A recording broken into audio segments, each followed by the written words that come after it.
port laptop murmur. Okay guys, sekarang ni saya dekat kedai yang memang port laptop second hand yang murah dan berbaloi. Korang nak ikut saya naik atas tak? Jom. Kita pergi naik atas. Nah.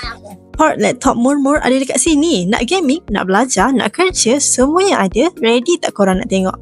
Mechanized bukan sekadar membeli laptop tau. Kami juga menjual laptop second hand, high spec, harga mampu milik. Dari laptop gaming sampailah ke laptop kerja ataupun laptop study yang laju, semuanya kita ada. Korang nak cari yang bajet yang murah? Boleh, ada je. Nak yang power? Mestilah ada. Kebanyakan laptop kita 8 gen ke atas. Dari Intel i3, i5, i7, Ryzen 5, Ryzen 7, Ryzen 9 pun ada. RAM 8GB, SSD 256GB, 512GB, semuanya cukup syarat. Yang bestnya, waranti 1 bulan. Motherboard pun ada waranti dan ada yang masih under jenama asal. Kami di Mechanized pilih sendiri laptop-laptop ni. Pastikan korang dapat yang terbaik, tahan lama dan memang berbaloi. So, kalau nak cari laptop second hand yang berkualiti dengan harga yang murah, datang je dekat Mechanized, DM kami sekarang. Kita bantu korang cari yang paling ngam untuk korang.